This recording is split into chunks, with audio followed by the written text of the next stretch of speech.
I waited for the receptionist to call my name over the intercom. I was a little surprised when she looked at me, smiled, and said, "Mr. Foster will see you now. Mr. Kite, please take the elevator to the 4th floor and then go through the door on the left." I knew that George Foster was the franchise manager of Eastern Security, a firm specializing in gathering information for a fee. I knew from my internet research that the company had more than 50 offices in the eastern United States. The elevator door opened immediately, and soon I knocked lightly on the heavy wooden door. Then I turned the knob and entered. "Mr. Kite," exclaimed the well-dressed man behind the desk. He stood up quickly and walked over to greet me. He held out his hand and I felt the strength of his grip as we shook hands. "Please take a seat and tell me what Eastern can do for you today," he continued. I sat down in the suede chair and carefully formulated my words. "I'm interested in hiring your company to look into something for me, Mr. Foster. Honestly, I thought I'd be doing business with someone a little lower than you in the corporate food chain." I read the name on the door. "You're the VP of the company and manager of this branch. I still like to personally serve as many customers as possible, Mr. Kite. It allows me to keep my hands on the pulse of the company as well as understand how I can improve our procedures and services," he said immediately. "Our company prides itself on its unobtrusive and professional approach. I want our branch to meet the highest standards." "That's very reassuring," I admitted.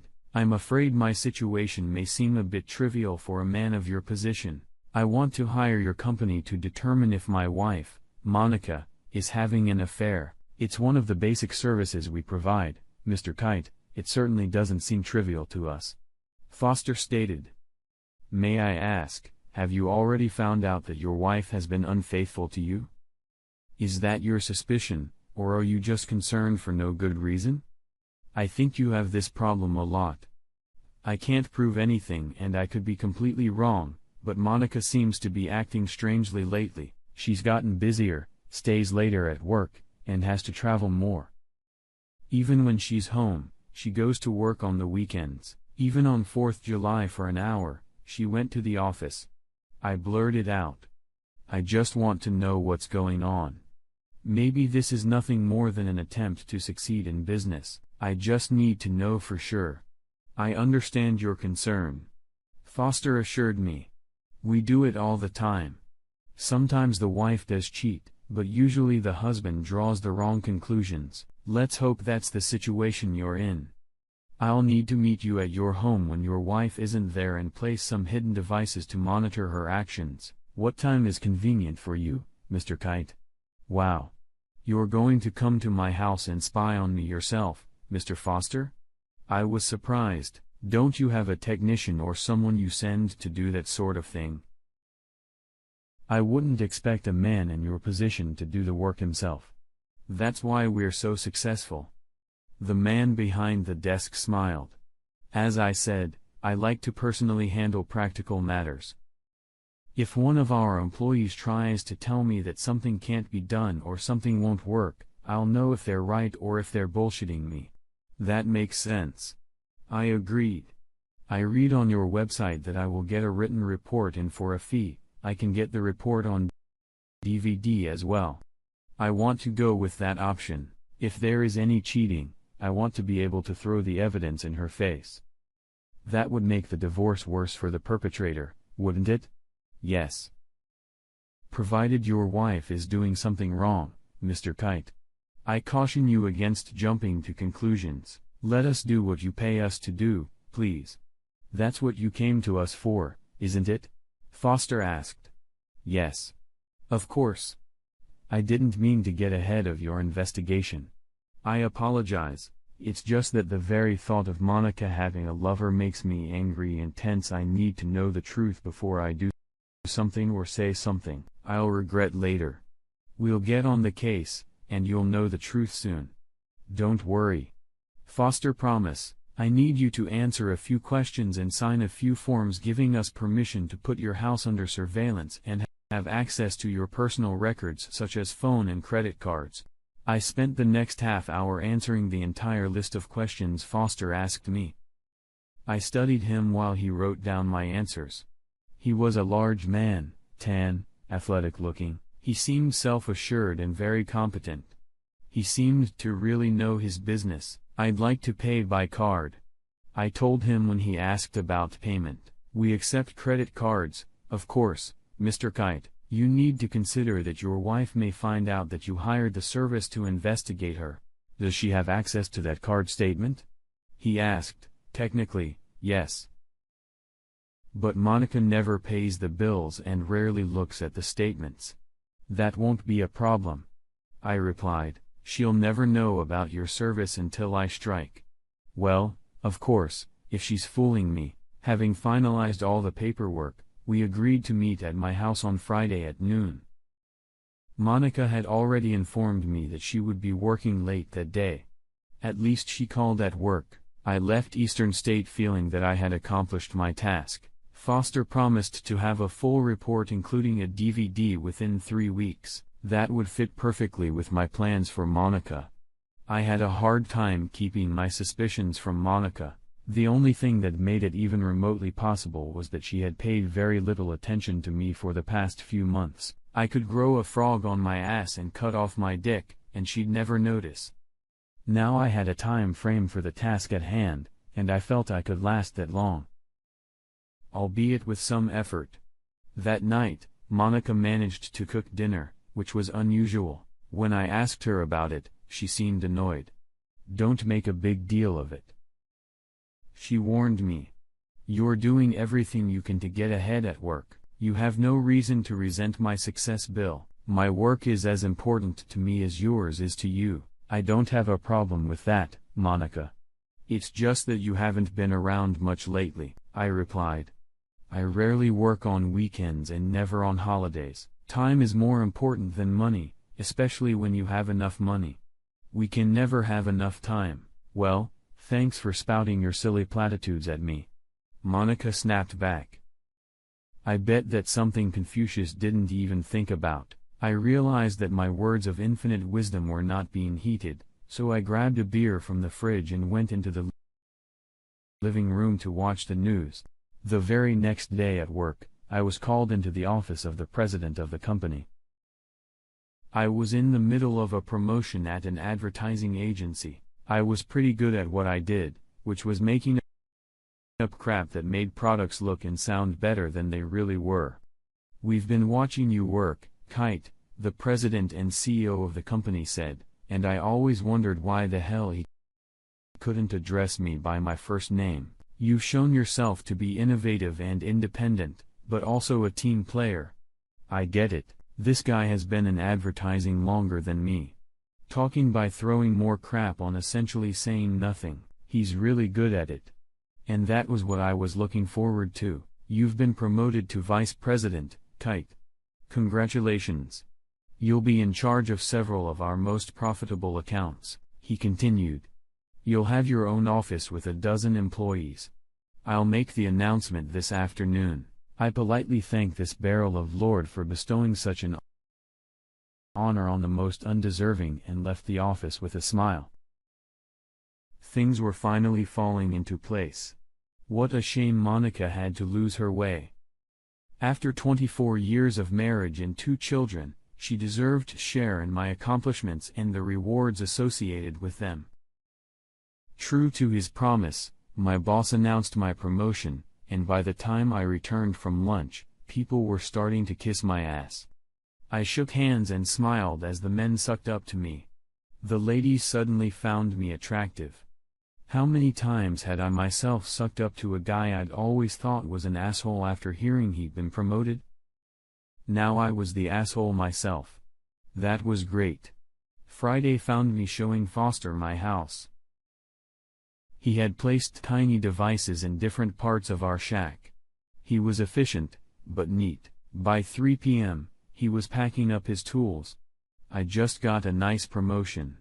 And next Monday, Tuesday, I need to be at the company's headquarters in New Jersey, I explained. Sounds like a good time for Monica to scratch that itchy spot if you catch my drift. Well, if she scratches anything, we'll write it all down. Foster smirked. Your company has a very good reputation, Mr. Foster. I continued. As a professional employee, you can guarantee that you will record any infidelity of my wife in this house, can't you? I absolutely guarantee it, Mr. Kite. I'm very good at what I do. If your wife strayed from your house, we'd have proof for you. Rest assured, he promised. That's exactly what I wanted to hear. I admitted. Now we'll see if the mouse takes the bait.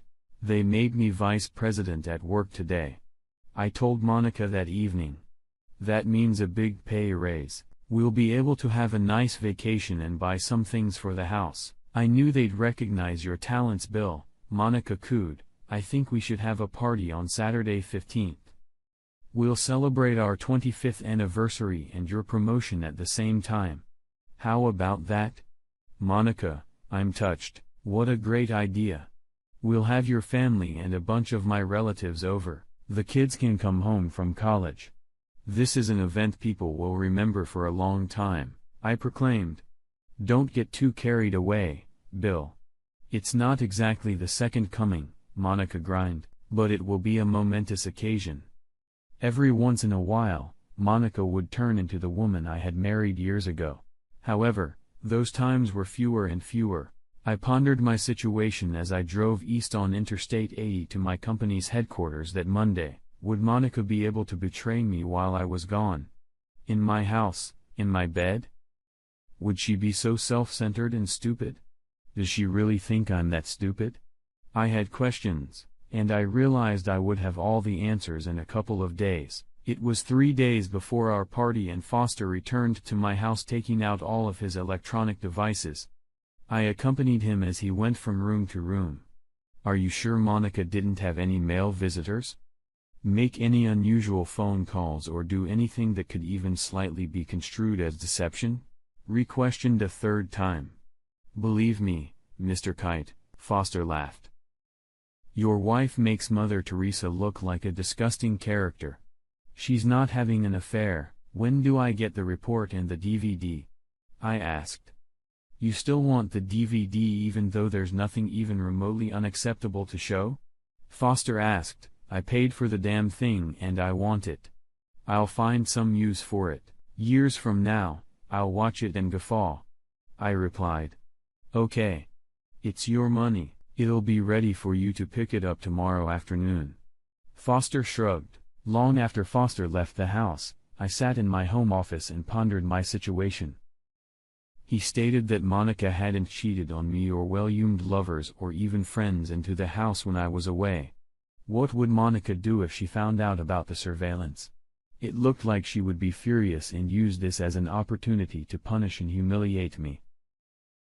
I had to be prepared to thwart her efforts. I couldn't get rid of the thought that I was involved in what looked more like a mortal combat than a marriage. By 11 o'clock, guests began to gather for our party. By 1 o'clock, almost all the relatives and friends within a 50-mile radius were enjoying clams, fried chicken, lobster, and steaks. We splurged well for the occasion. Everyone was having a great time, and then Monica decided to be melodramatic. Can I get everyone's attention? She shouted through the noise. All eyes turned to her. It has come to my attention that my loving husband has recently hired an agency to monitor my activities to determine if I'm having an affair. Apart from a few sighs, the gathered crowd did not utter a word. I accidentally opened the mail yesterday and discovered that our card had been charged a large amount of money by the spy company. I made some phone calls and found out that Bill hired them to determine I was cheating on him. Monica hissed. I sensed her venom. I was told that Bill was even provided with a DVD of my actions. You can imagine how shocked and disappointed I was when I found out about Bill's distrust of me and invasion of my privacy. Monica complained. I knew she would want to humiliate me, but she was better than I could have imagined. I just stood silently in my seat and took the brunt of her verbal assault. So Bill, my devoted loving husband, where is that disc? I think everyone here needs to see the results of your spying and judge who hurt who. We'll watch it on that damn big TV you were so insistent on buying. Everyone's here and ready to watch it. She growled. "Honey, I don't think it would be a good idea to air our dirty laundry in public," I said soothingly. "Why don't we watch it in a more private setting? It's our anniversary. You tried to blow up my ass by practically accusing me of being a whore and you want to get away with it. I demand that you show everyone here that you found out about my infidelity. You goddamn ferret. I haven't seen this show yet, and I can't wait to enjoy it," Monica screamed. I shrugged, reached into my breast pocket, pulled out a DVD and showed it to everyone. Then I walked over to the player and put it in. I walked to the far end of the room with the remote, and pointed it at the player. The image appeared a few seconds later. Monica and Foster were sitting in our living room. "You mean he hired you to find out if I was having an affair?" Monica laughed. "What are the chances of that happening? What are the odds that this asshole will make a payment to us on your card?" "You have an excellent chance of accidentally discovering that he's spying on you," Foster replied. "In that case, I'll crush him like a couple walnuts," Monica grinned. "I'm a trained professional." Foster pretended to pout. "That dumb bastard wanted the best, so he turned to me. That's why his company used us for some covert background checks on employees who are promoted to high positions. We actually dig deeper into their personal account and backgrounds than more legally fearful firms. That's how I met you that fateful day. Remember? I'll never forget it, and how determined you were to seduce me." Monica grinned. Was I worth the effort? I noticed that Monica began to shrink as the events unfolded on the big screen in living color and surround sound. "You can be sure of that. Now come here, whore," Foster insisted. Monica's face suddenly appeared on the screen. She was smiling. Sex scenes appeared on the screen. The audience was so quiet you could have heard a pin drop. Suddenly, Monica found her voice and brought everyone back to the present. "You miserable bastard!" she shouted at me. "You set me up. Turn the damn thing off now. Everybody get the hell out now." Saliva flew from Monica's mouth as she screamed. Her face was purple, and it looked like the veins in her face were about to burst. Her mother and father rushed to her as she began to faint. They half carried her out of the room. After a couple minutes, my 2 kids and my parents were the only people left in the room with me. "What are you going to do, Daddy?" my daughter asked. "This is a freaking mess. You just saw what your mother does, Rachel," I replied, sadly. Her words today seem even more despicable than her actions lately. "She wanted to torture me to make me suffer because of reasonable suspicion. She hasn't loved me for quite some time. I think you know that. I'm done with her, and I'm going to get on with my life, dear. Perhaps you can persuade her to get some help." I don't think her words and actions are in line with the Monica I married, but that's no longer my problem. I'm sorry. I've discussed this situation with a very good legal team. I hired a detective firm a while back that was recommended to me by a college buddy. When I first became suspicious, I asked them to keep an eye on your mother. I was stunned when it turned out that she was having an affair with an agent of a firm hired by my company to check up on me. I was being considered for an important position, and they wanted to get all the dirt on me, so they hired Foster from Eastern Security. At that point, I decided I wanted to destroy his career. I hired him to determine if your mother was cheating on me, knowing all along that she was cheating on me, and it was with him. I now have him on record as a representative of the company that gave me a false report. And with an admission that he probably broke the law when he ran his rather harsh background checks on me for my employer. I summarized. My legal team tells me that my company should have notified me and even had me sign an authorization for my background check. They also tell me that Eastern Century has deep pockets and is in a sea of shit because of their agent's behavior.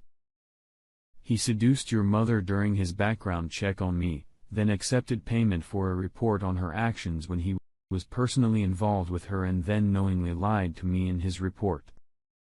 I have been assured that these companies would rather want to straighten things out before the truth hits the papers. This really isn't like our anniversary party. I grind. It's much more like my retirement party with full benefits.